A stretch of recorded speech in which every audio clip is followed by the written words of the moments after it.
네, 안녕하십니까. 정종채 변호사의 세무 대리인을 위한 조세법 강의 두 번째 시간입니다.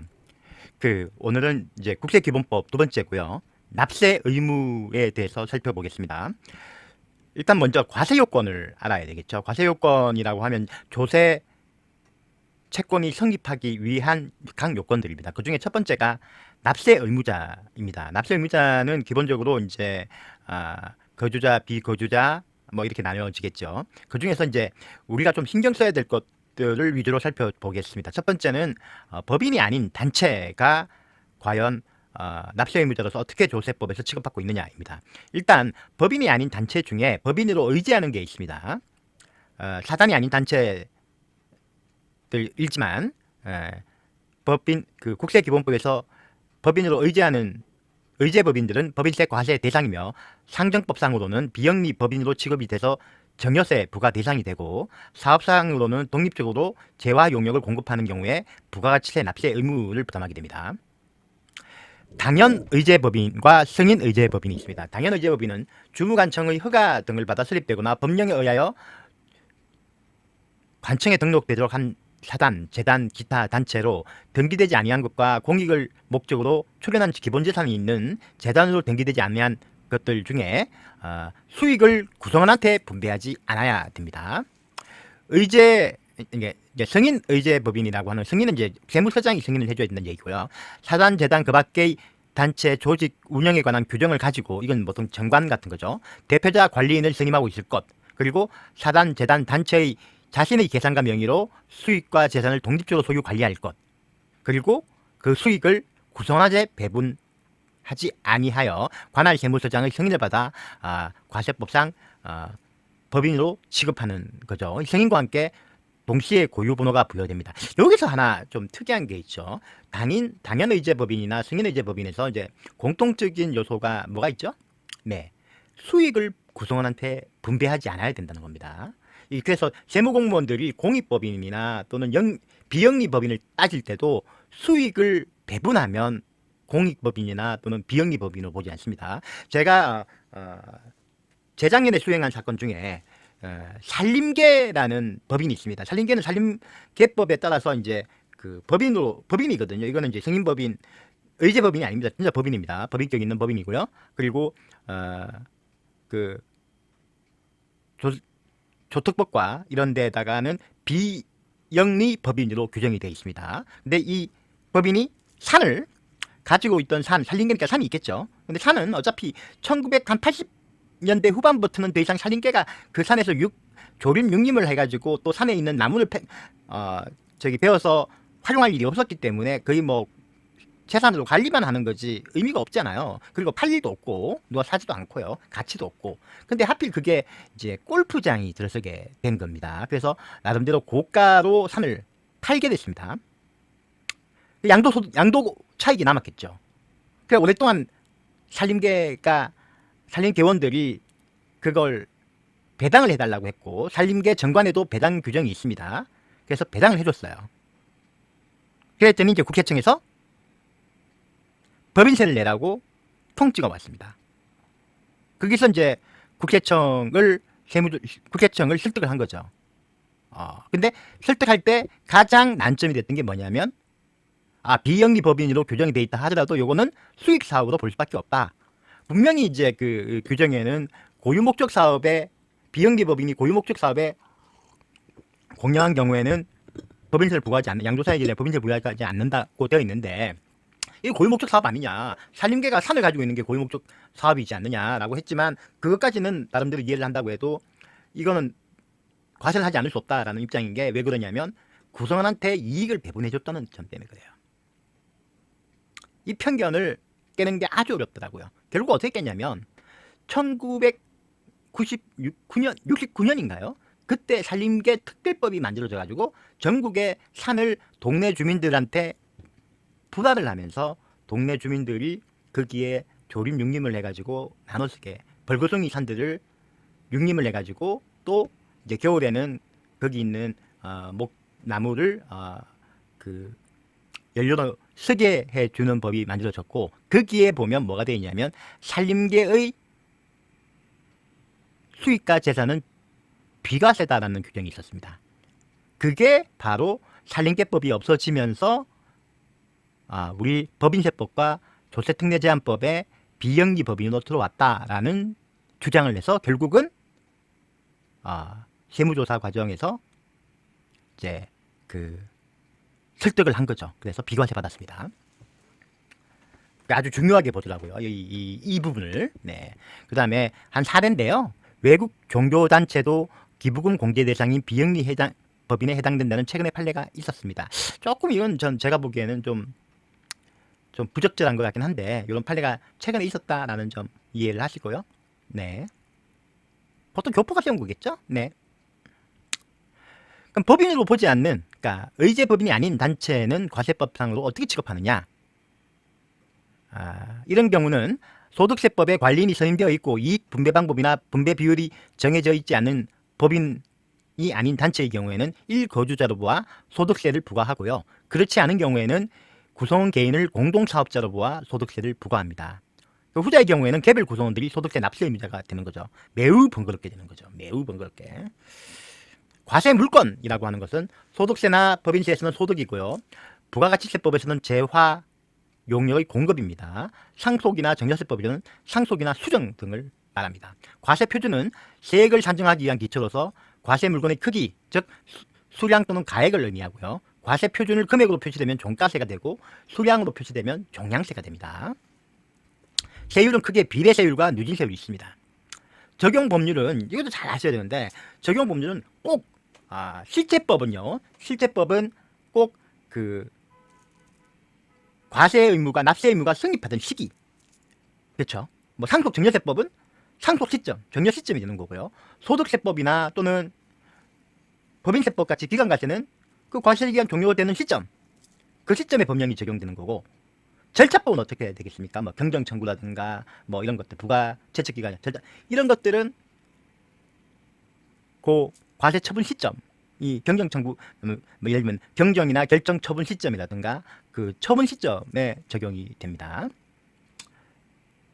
그리고 법령을 표시하는 것도 우리가 조세 심판이나 또는 소송에서 되게 중요하거든요. 이런 걸 잘 표시해야지만 세무 대리인으로서의 품격을 인정받을 수가 있습니다. 보통은 어떻게 하냐면 몇 가지 방법이 있는 거죠. 두 가지 방법이 있겠죠. 하나는 언제 대통령령 제 토로 개정된 법인세법 시행령이라고 표시하는 방법이 있고요. 그렇지 않고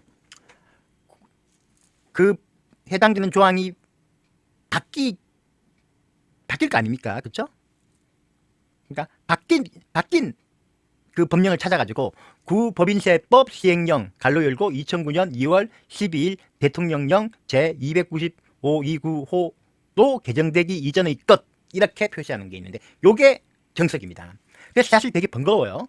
그 해당 시법의 그 법을 찾아놓고 그 조항이 계속 올라가서 언제 바뀌는지를 찾아야 돼요. 찾아가지고 그때 요 법령을 쓰고 개정되기 전의 것이라고 써줘야 됩니다. 그래야지 품격 있는 조세 서명이 되는 거예요. 반드시 이렇게 해야 됩니다. 네. 원칙이에요, 원칙.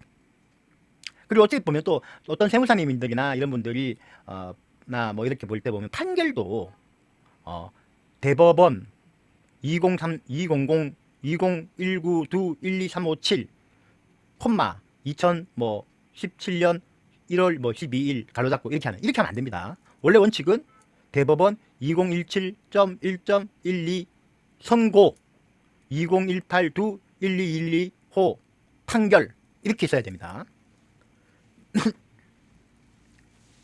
그런 것들을 잘 해야지만 좀 이렇게 서면 자체가, 서면에 오탈자도 없어야 되고 형식과 자감도 맞아야 되고요. 그래야지 좀 품격이 있거든요.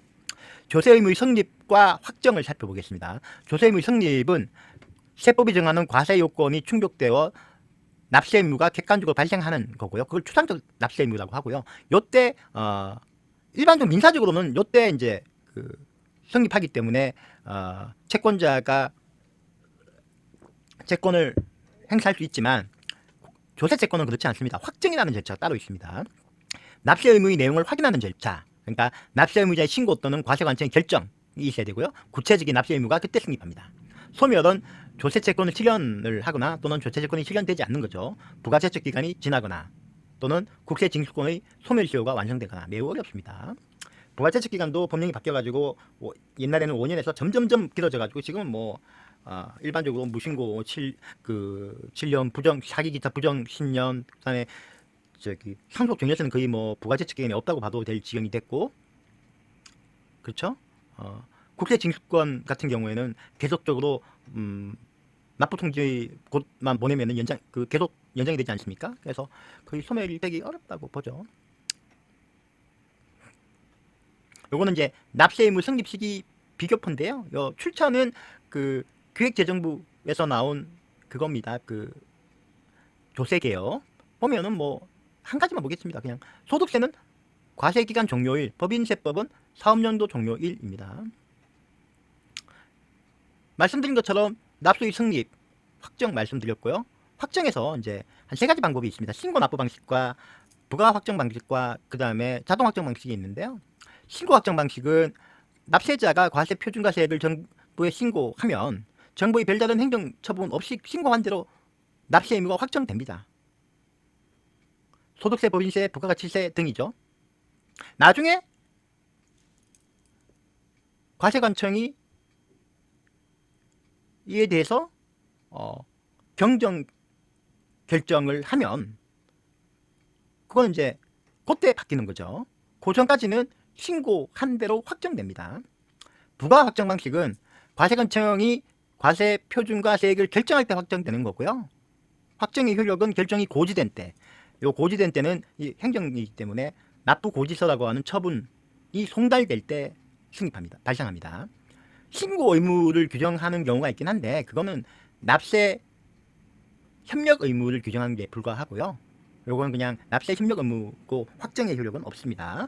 상속세, 증여세, 부당이득세, 재평가세 뭐 이런 게 있죠. 그래서 상속 증여세 같은 경우에 상속세는 이제 상속 개시일로부터 6개월이고요. 증여세는 증여일로부터 3개월이잖아요. 근데 신고 기한 내에 신고 납부했다고 해가지고 세액 공개해 주잖아요. 왜 그럴까요?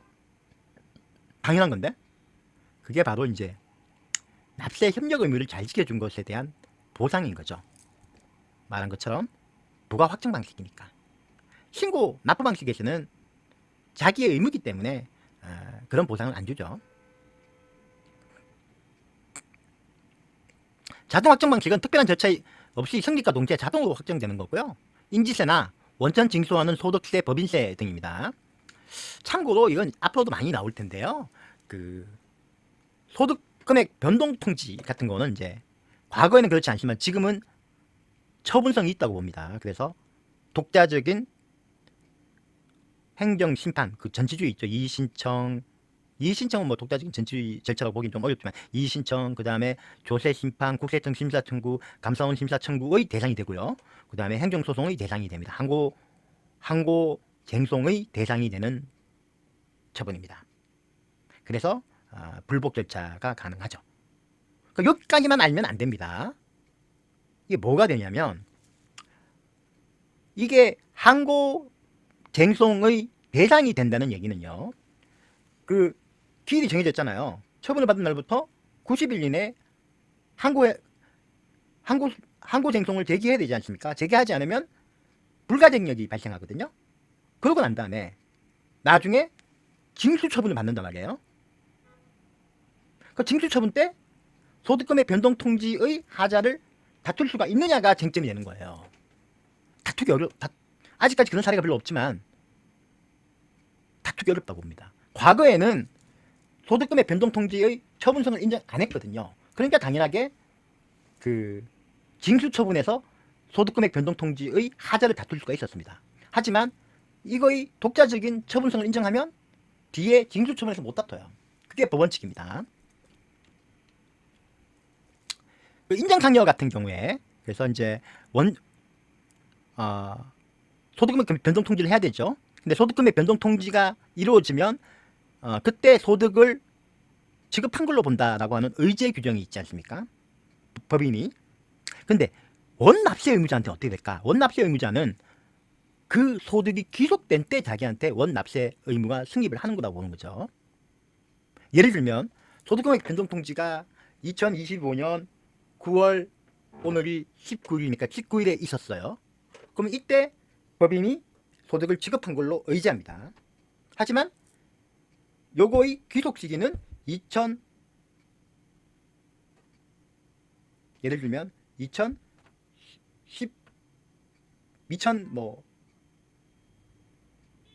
그렇게 하기는 어렵지만 뭐 예를 들면 2025년이니까 2017년이라고 합시다. 2017년 귀속이더라. 2017년에 횡령을 한 거더라 라고 하면요, 그럼 어떻게 되느냐 라고 했을 때 법원은 어떻게 봤냐면요, 그 원납세 의무는 2017년 귀속이니까 2018년 3월 31일 날부터 부가제척기간이 계산돼서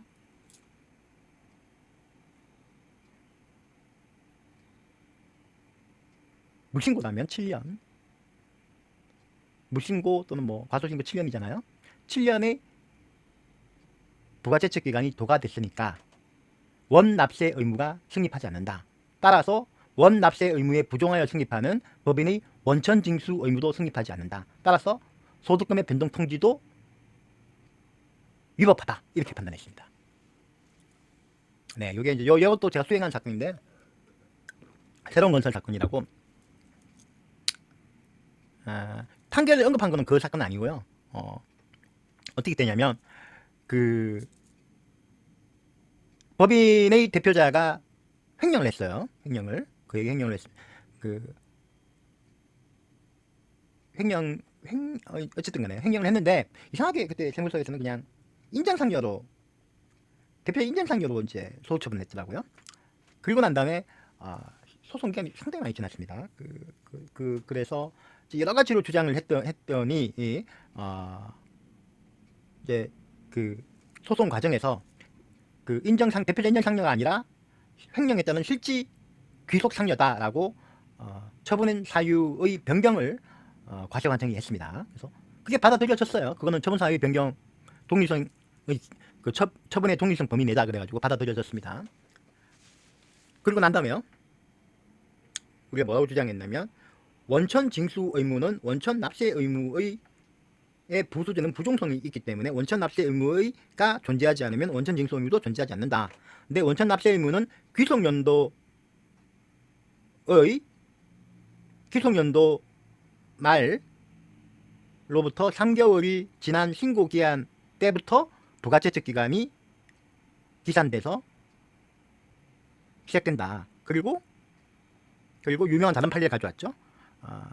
법인의 대표자가 횡령을 할 때 자기 소득세까지 횡령하려고 하는 조세피 목적이 있다고 보기 어렵기 때문에 이 경우에는 그냥 5년의 그 부가제척기간이 적용돼야 된다. 그래서 부가제척기간 만료도 소멸했다. 그래서 원천징수 의무도 성립하지 않는다라는 주장이 받아들여진 거예요, 대법원에서. 그래서 파기환송돼 가지고 원심에서 이제 받아들여졌죠. 그런데 그 이후에 법원은 대통령령을 세법을 바꿔가지고 바꿔버렸습니다. 바꿔가지고 소득 처분으로 이제 하는 경우에는 부가제척 기간을 연장한다는 규정을 또 바꿔버렸습니다. 그래서 이제 원천 납세 의무의 부가제척 기간이 웬만해서는 도과하지 않도록 만들어버렸습니다. 그 다음에 국세 환급금 관련해서는 나중에 설명드리겠습니다. 이건 뒤에 많이 나오니까요. 아시겠지만 우리나라 법제가 좀, 우리나라 조세 제도가 이게 좀 대법원에서 좀 오락가락합니다. 국세 환급금 반환 청구 소송을 민사소송, 부당이득 반환 청구 소송으로 보고요. 가치세 반환 청구 소송은 뜬금없이 당사자 소송으로 봅니다. 행정소송법에 당사자 소송이라고 하는 게 있긴 하지만 그게 왜 필요한지 잘 모르겠어요. 그냥 민사소송도 다 통일하는 게 맞지 않나 하는 게 제 개인적인 생각입니다. 그래서 조세 채무의 변동은 이제 수정신고 정액하는 경우가 있죠. 수정신고를 하면 신고 불성실 가산세를 좀 깎아주죠. 그리고 나중에 이제 과세 처분을 받지 않는 세무조사와 사무조사나 이런 거 받지 않는 혜택이 있고요. 기한 후 수정 신고도 있습니다. 그 다음에 경정 청구는 기본적으로 감액이죠. 감액. 그 원초적 사유에 의한 감액 청구는 점점 옛날에 2년, 3년 가다가 지금은 5년 기간 내에 감액 청구를 할 수 있죠. 5년은 뭐죠? 일반적인 부가제척 기간하고 맞춘 거죠. 납세 의무자와 과세관청이 평등해야 된다 그래가지고 5년으로 늘어났습니다. 다만 과세관청이 당초 신고한 과세표준이나 세액을 정액하는 경정 결정 등을 한 경우에 그 전가된 세액에 대해서는 5년이 아니라 처분이 있음을 안 날로부터 90일 이내에만 이제 감액 경정 청구를 할 수 있다라는 특칙이 있습니다. 이 특칙이 있는 거는 이거에 대한 항고 소송을 90일 이내에 할 수 있다는 것과 맞추기 위해서 요 특칙을 둔 겁니다.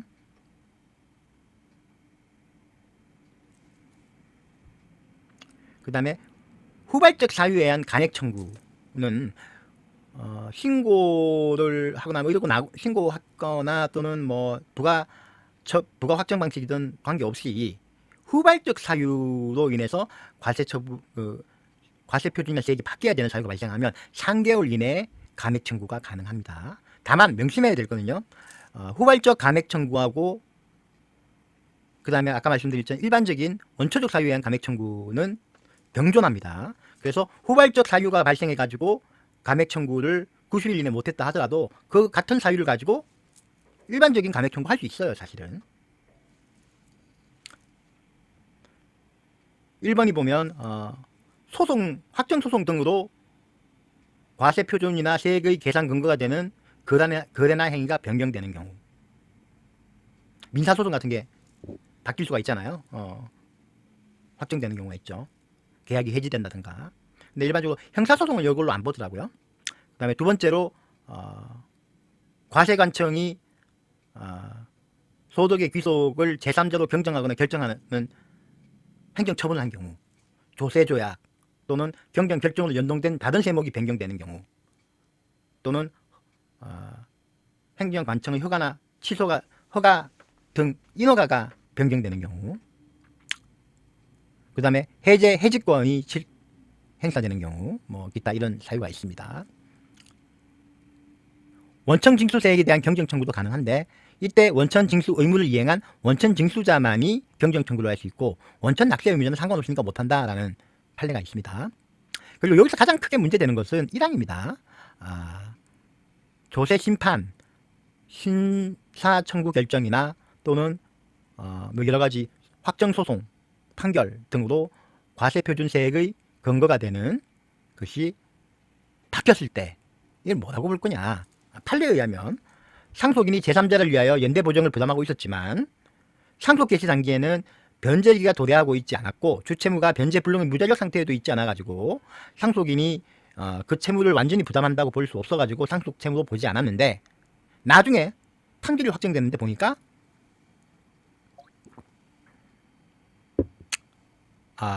상속인들을 상대로 연대보정 채무 이행을 구하는 민사소송을 제기해서 그 채권자가 이겼고요.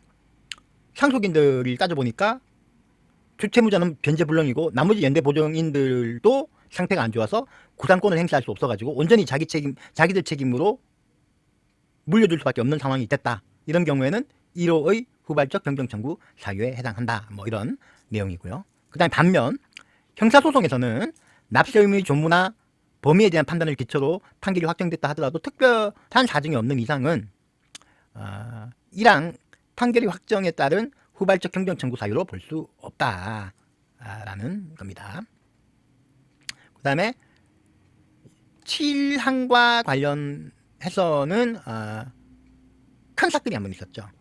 말도 안 되는 사건이긴 한데 뭐냐면 이것도 제가 관여한 건데요.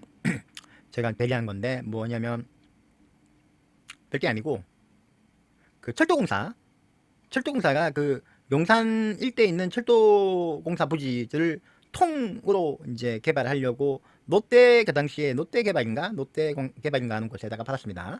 그 롯데 계열사는 아니고 롯데하고 좀 친민적 관계 있는 사람이 하는 회사인데요. 그 당시에 뭐 10조라고 하는 그금에 팔았는데, 이게 결국은 사실 개발하다가 이게 서로 간에 뭐 안 맞아가 잘못돼 가지고 합의 해지를 한 거예요. 합의 해지. 그래서 철도공사가 어떻게 했겠습니까? 후발적 경정 청구를 했죠. 그럼 당연히 상식적으로 후발적 경정 청구를, 아무리 법인이지만 후발적 경정 청구를 하면 받아줘야 될 거잖아요. 근데 국세청이 안 받아주더라고요. 왜냐하면 그로 인해 발생한 법인세가 1조가 넘고 지방세도 몇천억이 되니까. 그래서 끝까지 대법원까지 가서 결국은 경정 청구 거부 처분을 취소를 받은 거예요. 소송 과정에서 상대방 대리인이 아주 열심히 하더라고요. 말도 안 되는 소리를 막 꺼내가면서 뭐 그 기업 회계상 뭐 발생주의에 뭐 저기 뭐 이런 거 있지 않습니까? 뭐 그런 얘기를 했는데 말도 안 되죠. 합의해지를 하더라도 여기 보시면 최초의 신고 결정 경정을 할 때 요거죠, 요거 해제권 행사를 하거나 또는 부득이한 사유로 합의 해지를 하게 된 경우에는 후발적 경정 사유입니다. 이거에 대해서 지금까지 한 번도 이의를 누가 제기한 적이 없는데 그때 금액이 너무 크다 보니까 제기를 한 거라고 봅니다. 그 국세청장들이 보면 그런 게 있죠. 자기 임기 중에 금액을 환급해주기 싫어하거든요. 조대가 넘어버리니까 세수가 확 줄잖아요. 1조만 하더라도 세수가 확 줄거든요. 우리나라 1년 예산이 얼마 정도 되시는지 아십니까? 우리나라 1년 예산이 한 800조 됩니다. 800조. 1년 예산이 800조 정도 됩니다. 그리고 제가 한번 쭉 가볼까요? 여기 보시는 것처럼 총 국채가 400조 정도 됩니다. 그 1조, 2조 이러면 크죠. 잘못하면은 손실이 날 수도 있거든요. 그래서 미루는 거죠. 그 소송하다 보면 국세청장이 한두 번 바뀌어버릴 거 아닙니까? 섭섭하죠. 네, 저도 좀 섭섭하게 생각하고 있습니다. 넘어가겠습니다. 말씀드렸고요. 경정 청구에 대한 불복은 경정 청구 거부 처분에 대해서 할 수 있고, 요것도 행정 절차, 행정 심판 전치주의로 가야 됩니다. 경정 처분의 효력은 과세관청이 납세 의무를 확정하는 경정이나 경정 결정을 한 후에 다시 경정이나 재결정을 하는 경우에는 두 개 처분의 관계는 어떻게 되느냐? 이거는 그냥 산술적으로 따지는 거죠. 산술적으로 따집니다. 어떻게 좀 제가 설명을 좀 드려야 되는데,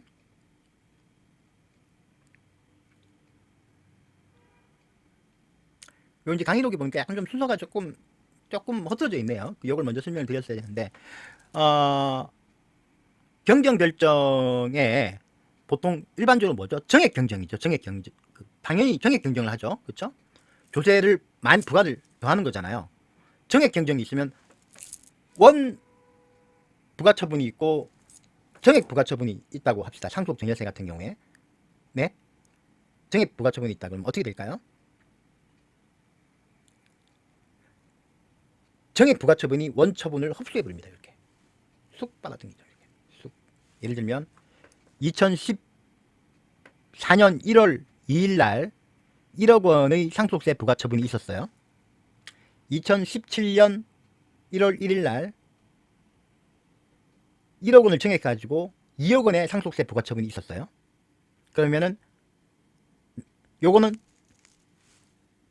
여기는 흡수돼 가지고 없어져 버리고 남는 거는 2025년 1월 1일자 2억 원의 부가처분만 남는 겁니다. 요거를 불복해야 돼요. 네, 반대로 하겠습니다. 반대로 2024년 1월 1일 날 1억 원의 상속세 부가처분이 있었는데요. 과세관청이 강감히 우리가 경정 청구를 해가지고 5천만 원이 잘못됐다고 깎아달라고 해서 감액 경정을 해줬어요. 5천만 원 깎아줘가지고 2025년 1월 1일 날 5천만 원을 감경하는 부가처분이 생겼습니다. 그러면 역흡수소리라고 해가지고요. 여기 흡수됩니다. 그러면 어떻게 되느냐 하면은 요거만 살아남는 거예요. 요거만 2024년 1월 1일자 5천만 원 상속세 부과처분을 취소하라라고 돼야 되는 거죠. 다만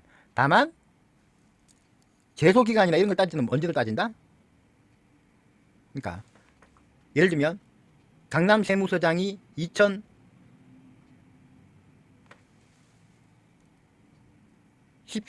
1월 1일자로 누구누구에게 한 5천만 원 상속세 부과처분을 취소하라라고 따지면서 이제 부가제척 기간은 처분일은 언제가 되죠? 부가제척 기간은 이제 2025년 뭐 1월 며칠이 되겠죠. 요때부터 90일을 따지는 겁니다. 그러면 이제 조금 더 복잡하게 들어가는 거죠. 이번에는 봅시다. 2025년 1월 1일 날 1억 원 상속세 부과처분이 있었고요. 2025년 1월 1일 날 2억 원의 부과처분이 있었고 2026년에 다시 5천만 원을 깎아가지고 1억 5천만 원의 부과처분이 있었어요. 그러면은 뭐가 되죠? 2024년 거는 2025년에 합쳐지고 2026년의 5천만 원 감액처분은 여기로 합쳐지니까 결국은 남는 거는 2025년 1월 1일자 1억 5천만 원의 상속세 부과처분만 남는다가 되는 거죠. 이해되십니까? 그런 내용들입니다.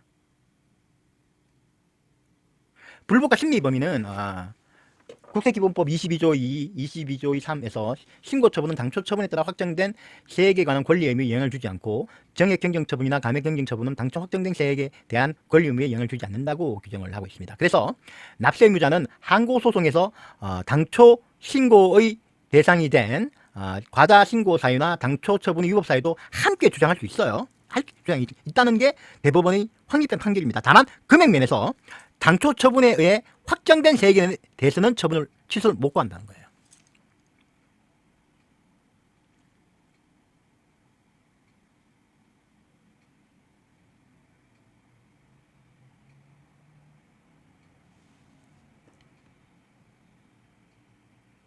여기 사례를 보죠. 갑돌이는 2010년 5월에 상속세 5억 원을 부과받아 납부했고요.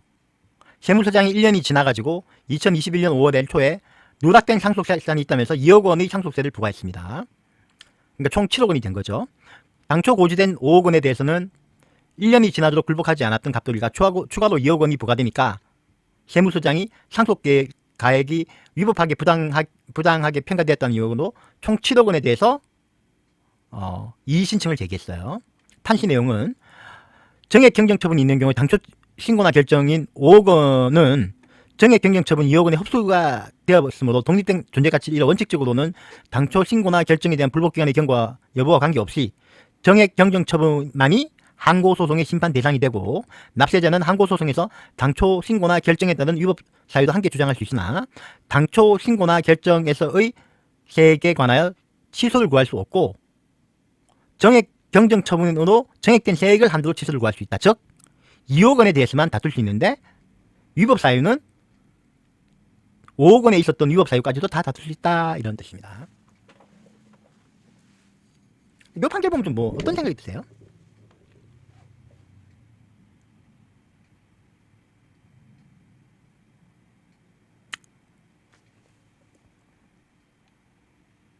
(1년밖에) 안 지났어 했잖아요. 그러니까 사실 감액 경정 그냥 일반적인 경정 청구해서 거부 처분 받아가지고 거부 처분에 대한 취소 소송을 요 부분에 대해서 제기하면 되죠. 네. 너무 좀 심각하게 이렇게 했는데 이제 사실 과거에는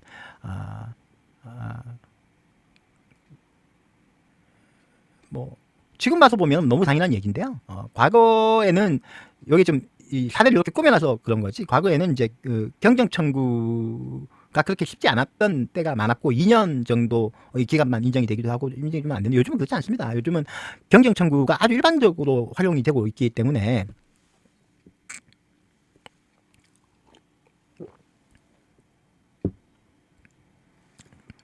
경정 청구를 하면 되죠. 이제 납세 의무 확장에 대해서 살펴보겠는데요. 이건 잠깐만 그냥 간단하게 훑고 넘어가겠습니다. 납세 의무 승계는 보통 이제 상속인은 상속 포기를 하지 않는 이상 피상속인의 납세 의무를 승계하죠. 그 다음에 국세기본법에서 합병의 경우에는 합병 후 존속하는 법인이 또는 소멸하는 법인의 납세 의무를 당연히 승계해야 되고요.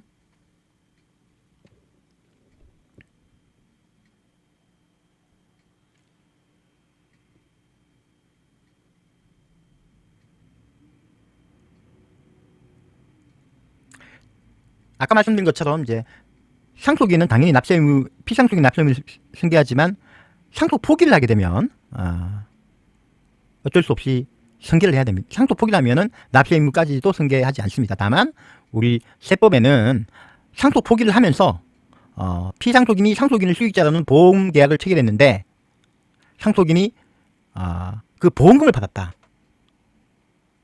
왜냐하면 이게 이제 민사적으로는 상속 포기자도 보험금을 받을 수 있거든요. 이 보험금은 애당초부터 민사적으로는 수익자의 고유재산으로 보기 때문에 상속 재산으로 안 보거든요. 그러니까 상속 포기자도 받을 수 있죠. 그러니까 국세청에서 이 괘씸하다 이놈들 해가지고 요거는 그냥 세법적으로 요거는 상속 포기로 안 보겠다라고 판단을 해가지고 입법을 해버린 거야. 아예 그냥. 연대납세 의무자는 중에 중요한 것들은 법인 분할의 경우에는 분할 존속법인과 분할 신설법인 등이 각각 연대하여 납부 의무를 부담하고요. 그 다음에 상속증여세법상 공동상속인 공동수유자 간에는 서로 간의 상속세와 관련하여 연대납세 의무를 지고 증여자와 수증자 사이에도 증여세 납세 의무가 있습니다. 그리고 이제 뭐 뒤에 있는 건 나오겠지만 넘어가고요. 2차 납세 의무란 납세 의무자의 재산으로 체납 처분을 하더라도 납부할 국세나 체납 처분비에 충당하기 부족한 경우 납세자와 일정한 관계에 있는 2차 납세 의무자에게 부족액에 대하여 납세 의무를 지우는 이행 의무입니다. 부종성과 보충성을 얘기하는데 보증채무처럼 부종성이란 원래 납세 의무가 적법하게 성립하는 경우에만 성립하고요. 보충성이란 주 납세 의무자한테 받을 수 없는 경우에만 2차 납세 의무를 지울 수 있다는 의미인데요. 부가대책 기간이 이제 중요한데 2차 납세 의무에 대한 부가대책 기간은 주된 납세 의무하고 무관하게 진행하고 특별한 사유가 없는 이상 주된 납세 의무자의 부가대책 기간이 뭐 7년, 10년이나 하더라도 2차 납세는 5년입니다. 청산인 등의 2차 납세 의무, 그 다음에 출자자의 2차 납세 의무, 요게 제일 문제가 되죠. 그러니까 뭐냐면 과점주주 2차 납세 의무. 이것 때문에 이제 그 주식 명의신탁도 많이 문제가 되고 하는 거잖아요. 근데 특정 법인의 무한 책임 사원이나 과점주주는 납부해야 될 국세가 이제 충당되지 않은 경우에는 무한 책임 사원은 자기 재산 그 모든 법인의 국세에 대해서 이제 책임을 지고요. 과점주주는 이제 자기가 출자한 지분의 한도 내에서 이제 책임을 지게 됩니다. 그것도 자기 지분을 한도 내에서 책임을 지게 됩니다. 근데 이제 한 가지 알아야 될 게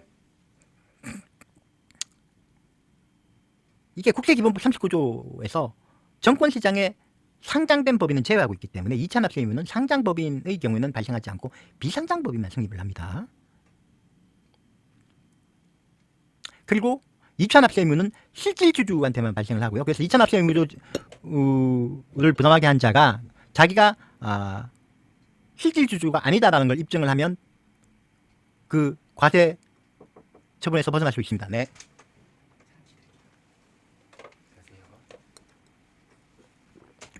약간의 좀 단분이 좀 들어오셨네요.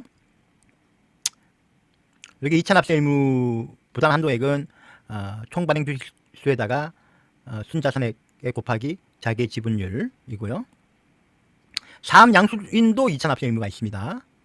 그래서 2차 납세 의무의 납세 고지서는 별도로 나와 있고요. 조세 개요에 있고, 그 다음에 2차 납세 의무자에 대한 2차 납세도 성립하느냐.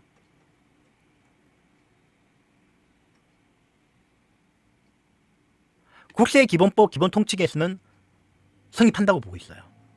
아직 판결은 없고요. 하지만 2차 납세 의무 이건 부당하다라는 비판이 있습니다. 제가 보기에도 이건 너무 부당한 것 같아요. 2차 납세 의무자의 2차 납세 의무자라고 해가지고, 그러니까 과점주주의 과점주주라고 해가지고, 예를 들면 A 회사의 과점주주가 있는데 그게 B 회사입니다. B 회사의 과점주주가 C가 있어요. A가 조세청을 못 내면 B가 내는 건 맞죠. 근데 B도 못 내요. 그럼 C가 내야 되느냐? 이건 아니지 않느냐라는데 국세기본법 국세청은 C가 내야 된다고 보고 있는 겁니다. 그 다음에 양도담보권자의 물적 납세 의무가 있습니다. 납세자한테 양도담보 재산이 있는 경우에 다른 재산으로 체납처분해도 부족한 금액이 있으면 양도담보재산도 국세청이 건드릴 수 있다라는 거고요. 원천징수 의무는 아까 좀 설명 다 드렸죠. 예. 재밌는 것만 몇 개 살펴보면 원천 납세 의무를 의 성립을 기본으로 하기 때문에 만약에 그 소득금액 변동 통지를 받아야 되는 소득의 귀속자가 사망하게 되면 소득금액 변동 통지가 불가능하죠. 그렇죠? 그럼 원천 납세 의무가 성립하지 않습니다. 그럼 원천 납세 소득금액 변동 통지가 하지 않고, 그럼 소득금액 변동 통지가 없으면 소득의 발생 의제가 되지 않아서 원천 납세 의무도 성립하지 않는다. 이에 대해 가지고 또 반대 의견이 있습니다. 이 논리대로 한다 그러면은 원천 납세 의무의 부가제적 기간이 도과했다고 해가지고 원천 징수 의무가 사라진다고 하는 판결하고 반대되는 거 아니냐 라는 유력한 그 비판이 있어요. 그 양립할 수 없는 법리다라는 비판이 있습니다만은 어쨌든 우리는 뭐 판례대로 가면 되는 거니까 요건 말씀드렸고요. 요 소득금액 변동 통지서 양식입니다. 이렇게 구성이 됩니다. 이제 소득 납세 의무 소멸이고요. 부가대책 기간은 조세 부과권을 행사할 수 있는 기간을 의미하고요. 기산점은 국세를 부과할 수 있는 날입니다. 보통 법인세, 소득세, 부가치세 등 신고 확정 주의는 과세 기간이 종료되면 성립하지만 법정 신고 기한이 지나야지 부과권이 발생하면 이때부터 부가제적 기간이 기산됩니다. 일반적인 조세 경우에는 5년, 무신고의 경우에는 7년, 또는 사기 기타 부정한 행위로 국세를 포탈한 경우에는 10년. 상속 정해서는 좀 다릅니다. 사기 기타 부정한 행위로 포탈하거나 또는 법정 신고 기한 내까지 신고서를 내지 않거나 허위 신고를 한 경우에는 15년. 그렇지 않으면 10년. 어마무시하죠.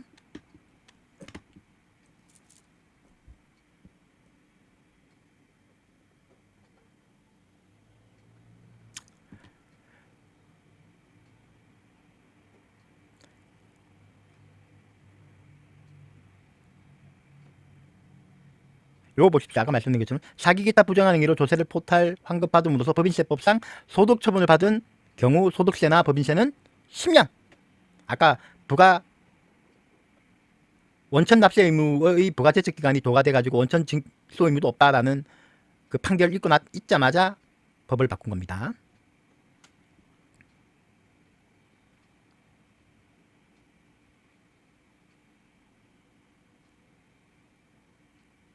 그리고 상속세 정여세법에서 명의신탁 정여의제 규정이 되는 경우에 정여 받은 것을 의제되는 자가 정여서 신고를 하지 않은 경우에는 부가제적 기간이 15년이죠. 지방세도 일반적으로 5년입니다. 관세법도 일반적으로 5년. 부정한 방법으로 환급받는 경우는 요거는 10년입니다. 쟁송 절차를 거친 경우에는 판결 등이 있고 난 다음으로부터 1년 동안 부가제적 기간이 특별히 연장됩니다. 결정이나 판결에 따라의 문헌의 의미는 과세권자가 판결 등에 따라서 결정 변경이나 부수되는 처분만 하실 뿐이고, 판결 등이 확정된 날로부터 1년 내라고 하면 판결 등에 따르지 않은 한 새로운 결정이나 정액 경정 결정까지 할 수 있다는 의미는 아닙니다. 그리고 이거는 납세자한테 유리한 결정만 허용되는 것도 아니고요.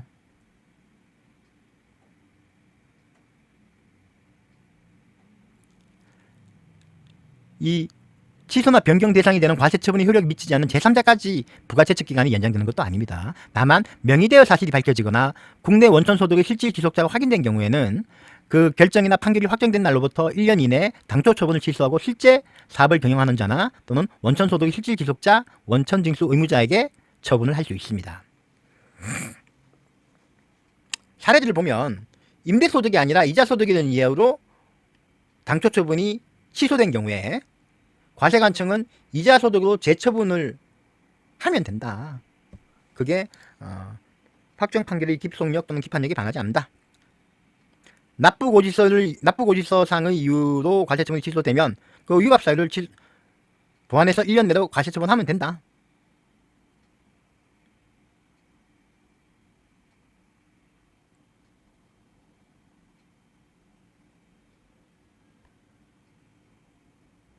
뭐 이런 결정이 있습니다. 요 하나 또 재밌는 게 있죠.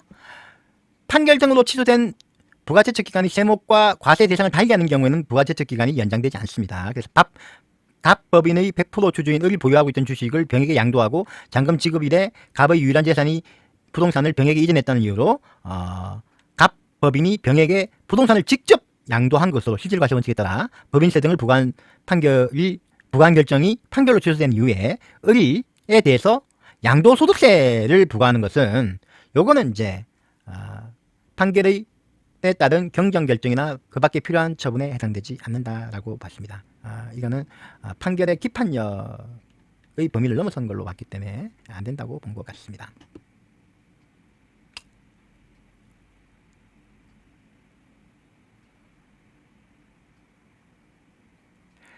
조세포탈 장기 부가제척기간 부당 무신고 가산세, 부당 과소신고 가산세 다 사기 기타 부정한 행위라는 것의 의미가 나오거든요. 이게 사기 기타 부정한 행위가 뭐냐? 보통 보면 이제 이중 장부의 작성 또는 거짓 증빙, 그다음에 기록의 파괴, 고의적으로 장부를 작성하지 않거나 비치하지 않는 행위, 세금 계산서 등을 조작하는 거 또는 뭐 그 밖에 위계에 의한 행위, 부정한 행위라고 하고 있고요.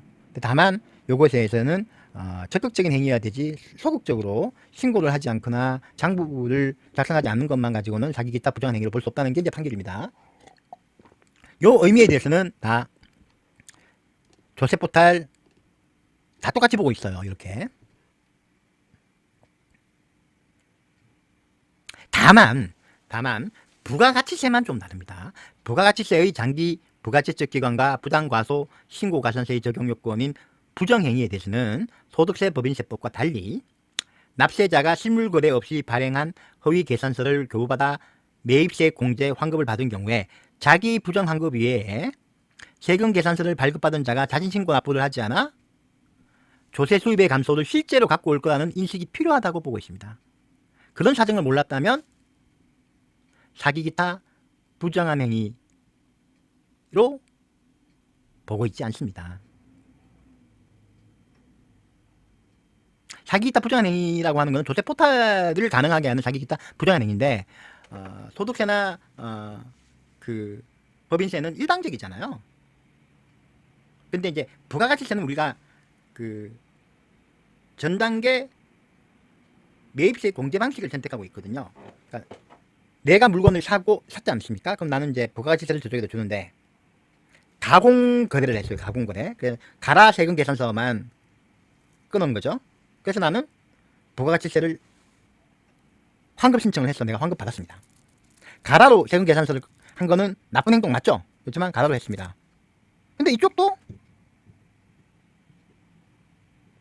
내가 이제 세금 계산서 부가가치세는 얘도 줬단 말이에요. 그럼 얘도 그냥 부가가치세 신고 납부를 할 줄 알았는데 얘는 안 하고 폐업을 해버린 거예요. 소위 자료상이죠. 그건 거는 몰랐다라고 하면 부가가치세에서는 부정한 행위로 보지 않는다라는 의미입니다.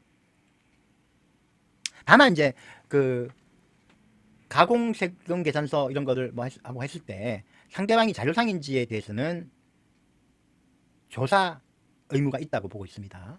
체크를 할 의무가 있다고 보고 있습니다.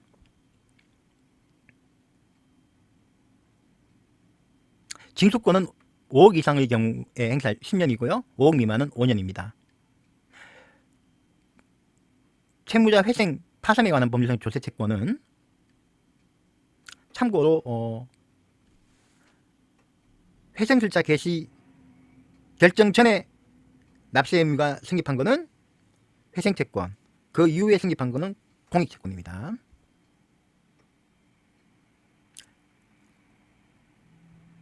네, 오늘은 여기까지 하고 다음에 국세우선의 원칙, 국세징수법의 내용을 살펴보도록 하겠습니다. 감사합니다.